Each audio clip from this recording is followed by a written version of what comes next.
Boom. Looking pretty good. Hey guys, welcome to Paul Blart's Garage.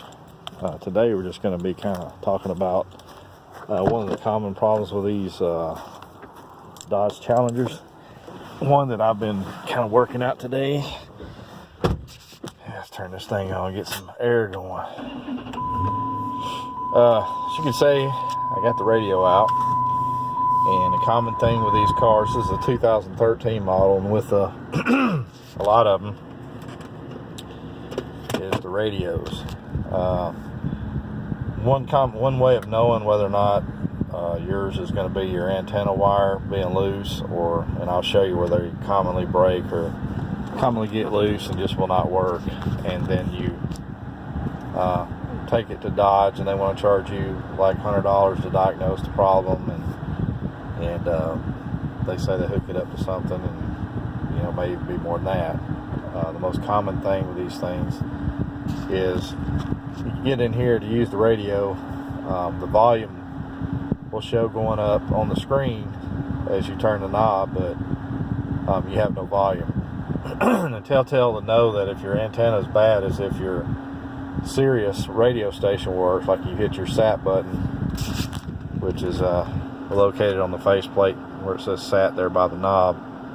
You hit that, that's for the Sirius radio or satellite, I guess, signal. If you're getting that, and you're getting volume on it, but you're not getting any volume or anything on the AM, FM, then it's your antenna. You got antenna wire problems. And on mine, which this is the radio with the faceplate removed off of it, but on the back, once you get it out, there's two connections here. That's for the SAT radio or Sirius radio or satellite radio receiver wire, and that's going to be your antenna wire. And see, that one there moves around pretty good bit, and that's when they get bad because they lose connection to the motherboard. And once that right there gets moving around like that, it's probably not going to get a signal half the time, and you'll notice the radio will come and go. And that's usually a sign that you need to replace the radio.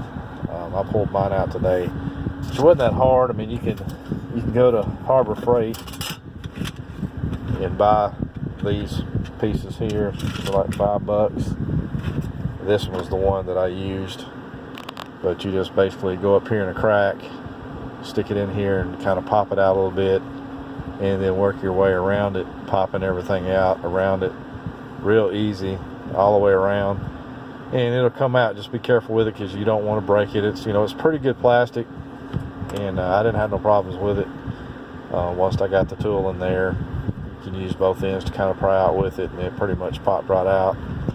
And then of course you got on the back, you got to unplug all this right here. All these controls right here you unplug, and they just basically pull out. Just be patient.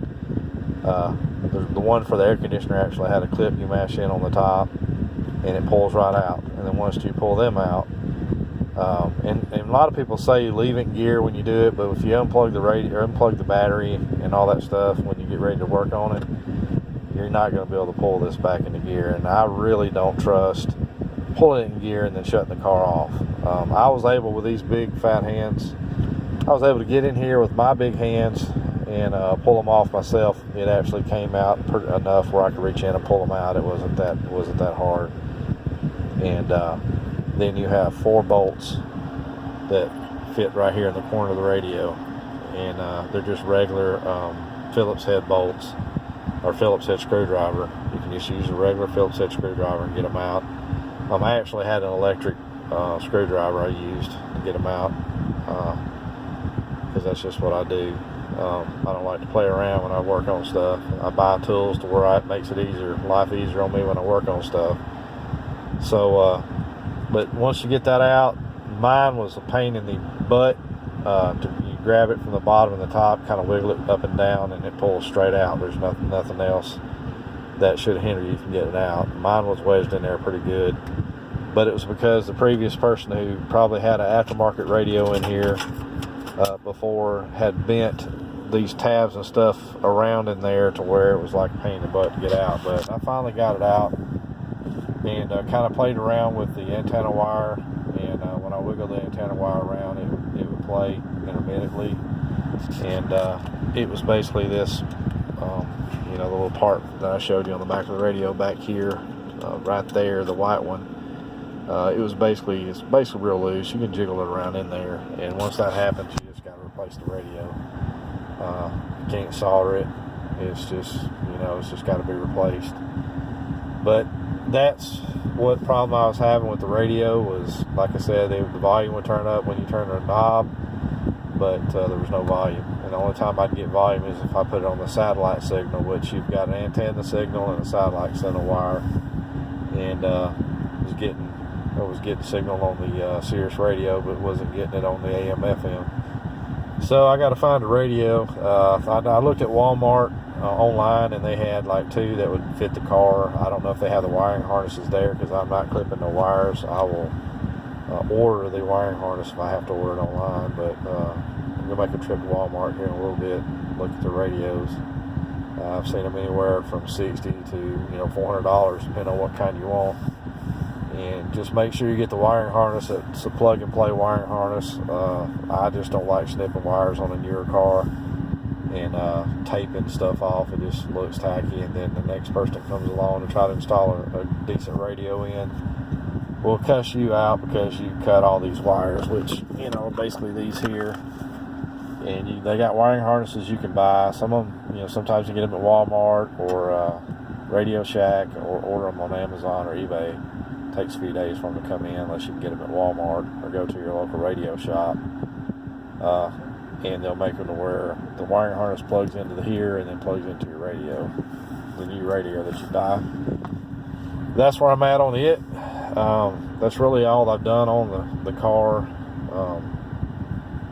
After I got the wheels on there, really enjoying the wheels, really love them. Did a few 0 to 60 pulls with the new tires.